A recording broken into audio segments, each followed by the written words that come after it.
নমস্কার বন্ধুরা, আপনারা দেখছেন অনি ব্লগ অফিসিয়াল চ্যানেলে।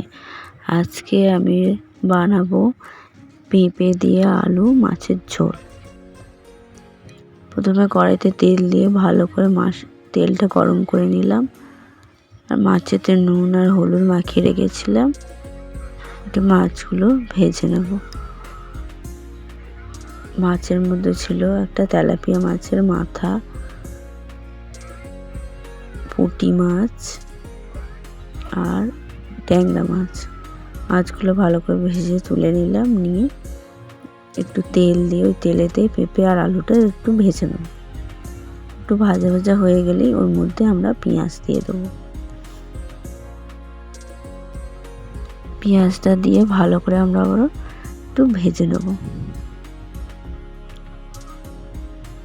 নিয়ে ওর মধ্যে আমরা দিয়ে দেবো টমেটো কুচি, লঙ্কা আর একটু নুন। নিয়ে ভালো করে মিশিয়ে নেব। নিয়ে একটু ভাজা ভাজা টমেটোটা একটু গলে গেলে তারপর দিয়ে দেবো একটু হলুদ গুঁড়ো, জিরে গুঁড়ো দিয়ে ভালো করে মিশিয়ে নেব।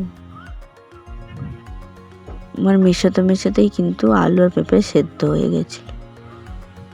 এবার এর মধ্যে একটু কাঁটা কুলপি পাতা দিয়ে দিলাম, কারণ পেঁপে কিংবা কলা এই দুটোর সঙ্গে দেখবেন একটু যে কোনো শাক দিয়ে দেবেন, দেখবেন দারুণ খেতে লাগে। এবার ভালো করে ফুটে গেলে, পেঁপে আলু সেদ্ধ হয়ে গেলে মাছগুলো দিয়ে দিলাম। দিয়ে ভালো করে একটু ফুটিয়ে নিলাম। একটু ঝোলটা মরে গেলেই রেডি গরম গরম পেঁপে আলু।